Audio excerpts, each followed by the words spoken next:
Assalamualaikum warahmatullahi wabarakatuh. Bismillahirrahmanirrahim. Anak-anak surga kelas 6 SDIT Permata. Mari kita belajar tema 1 subtema 3. Ayo selamatkan hewan dan tumbuhan. Sudah siap semua? Mari kita belajar bersama-sama. Materi untuk pertemuan hari ini adalah Bahasa Indonesia tentang kesimpulan. IPA, pelestarian hewan dan tumbuhan. IPS, kehidupan politik negara ASEAN, flora dan fauna endemik di ASEAN. PKN, penerapan sila-sila Pancasila dalam kehidupan sehari-hari. SBDP, teknik pewarnaan patung, membuat pameran karya seni. Mari kita belajar faktor-faktor penyebab makhluk hidup terancam punah. Ada beberapa faktor yang menyebabkan makhluk hidup terancam punah. Yang pertama adalah faktor alam, yaitu sulitnya makhluk hidup beradaptasi dengan lingkungan, memiliki tingkat perkembangan yang lambat, dan terjadinya bencana alam. Adapun faktor manusia adalah penebangan dan pembakaran, penggunaan pestisida berlebihan, perburuan liar, pembuangan limbah dan sampah ke alam. Anak-anak surga, tahukah kamu apa yang dimaksud dengan hewan langka? Ya, hewan langka adalah berbagai jenis hewan yang keberadaannya sulit ditemui di alam bebas, jumlahnya juga terbatas dan hanya hidup di suatu daerah tertentu. Mari kita belajar tentang macam-macam hewan langka yang ada di Indonesia. Yang pertama adalah orang utan. Tahukah kamu orang utan itu seperti apa ya? Seperti di gambar. Orang utan adalah hewan khas Indonesia yang hidup di hutan-hutan yang ada di Pulau Sumatera dan Pulau Kalimantan.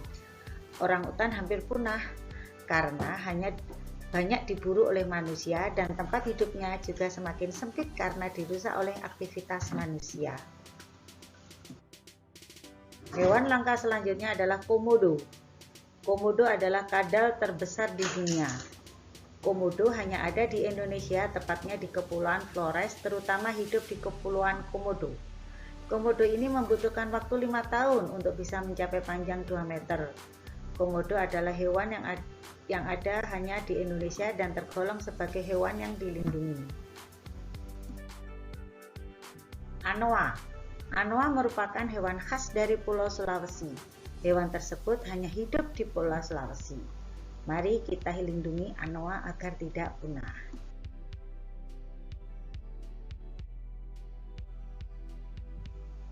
Harimau Sumatera. Harimau Sumatera merupakan jenis harimau terakhir yang ada di Indonesia. Harimau Sumatera jumlahnya semakin sedikit karena terus-menerus diburu untuk diambil kulitnya yang dimanfaatkan untuk pembuatan tas, pakaian, dan lain-lain. Badak Jawa atau badak bercula 1. Badak Jawa ini hanya ada di Taman Nasional Ujung Kulon. Hewan langka selanjutnya adalah kura-kura berleher panjang. Kura-kura ini jumlahnya sedikit dan hanya ada di Pulau Roti, Indonesia. Itu menyebabkan kura-kura jenis ini terancam punah. Penyu hijau. Kini kita bisa menemukan penyu jenis ini di pantai Pangumbahan dan Suaka Marga Satwa Cikepuh, Sukabumi, Jawa Barat. Ikan pari hiu. Ikan pari hiu hanya bisa ditemukan di lautan Indonesia Timur.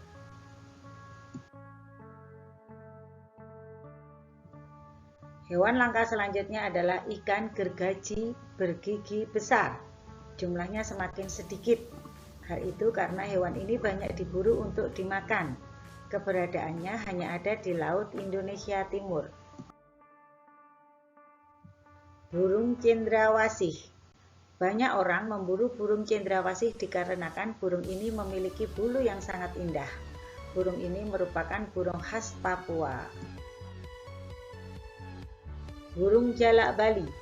Burung jalak Bali memiliki keindahan dan keelokan pada bulunya. Sesuai dengan namanya, burung ini hanya dapat ditemukan di Pulau Bali.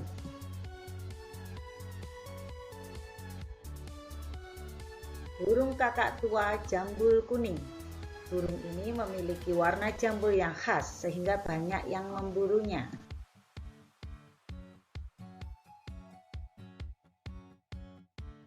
Burung maleo. Burung ini ditemukan di Sulawesi.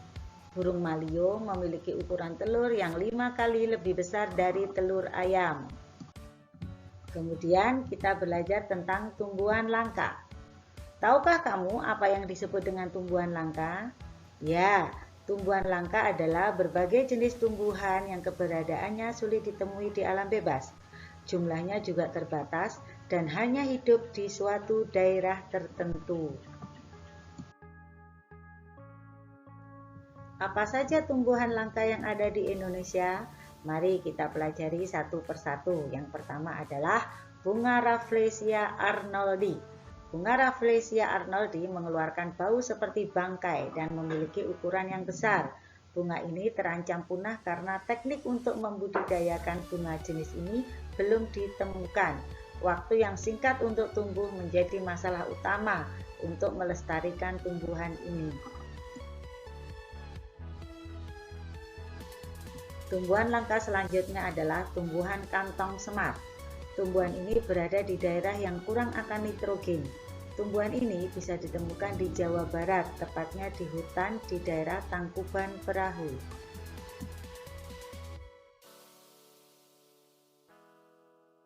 Cendana. Cendana banyak ditemukan di NTT. Tumbuhan ini biasa digunakan sebagai rempah-rempah dan juga pengharum. Keberadaannya kini langka dan harganya sangat mahal.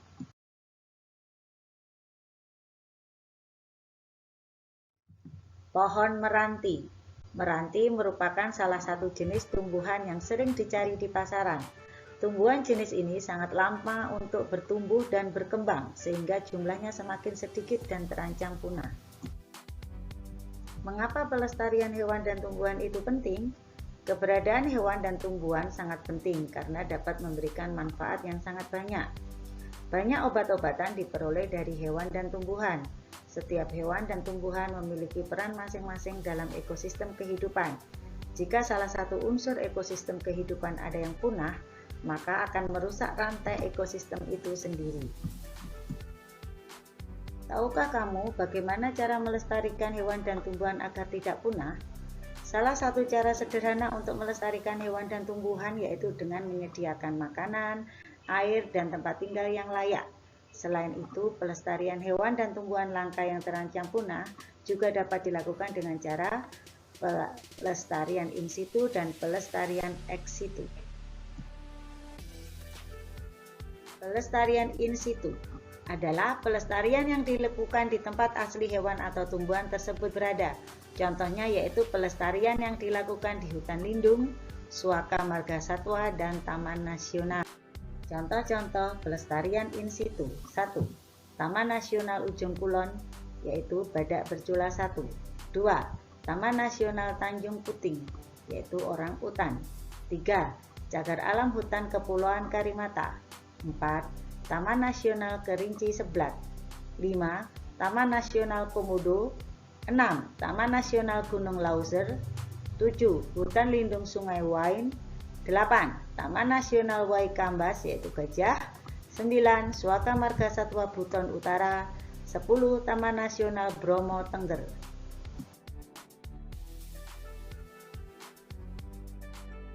Pelestarian ex situ. Jika pelestarian in situ adalah pelestarian di tempat hewan atau tumbuhan asli itu berada, sebaliknya pelestarian ex situ adalah pelestarian yang dilakukan di luar tempat tinggal aslinya. Hal ini dilakukan jika hewan atau tumbuhan tersebut kehilangan tempat tinggal aslinya yang disebabkan oleh kerusakan. Pelestarian ex situ juga dilakukan guna untuk upaya rehabilitasi, penangkaran, dan pembiakan hewan maupun tumbuhan langka.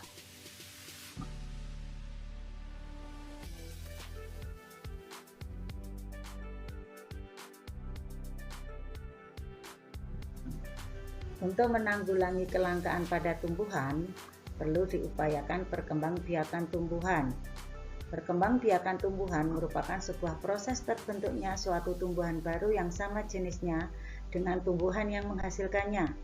Tujuan dari perkembangbiakan ini adalah sebagai cara untuk mempertahankan jenisnya supaya tidak mengalami kepunahan.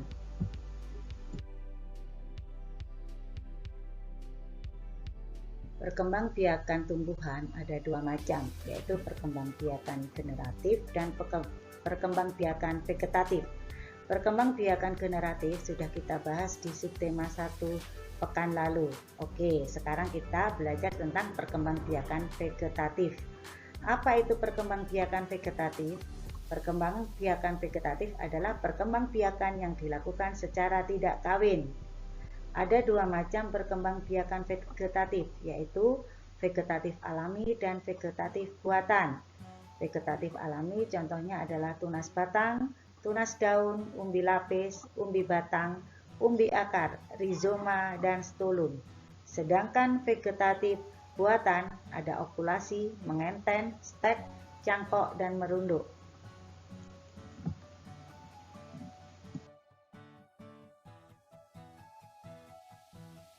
Mari kita bahas satu persatu. Yang pertama yang akan kita bahas adalah cara perkembangbiakan vegetatif alami. Yang kita bahas pertama kali adalah tunas batang. Contohnya tanaman pisang. Pada batang pisang yang ada di dalam tanah akan membentuk tunas. Contoh lainnya adalah tanaman tebu. Tunas daun. Contohnya tanaman cocor bebek dan kaktus. Tunas pada tumbuhan cocor bebek terletak pada ketiak daun. Anak-anak bisa diperhatikan pada gambar tersebut. Umbi lapis adalah umbi yang tersusun oleh lapisan-lapisan dan tumbuhnya tunas terletak di tengahnya. Contohnya bawang merah. Umbi lapis baru yang berasal dari ketiak terluar kemudian akan tumbuh dan membentuk tunas. Anak-anak bisa menemukan pada bawang merah, bawang putih, dan bawang daun.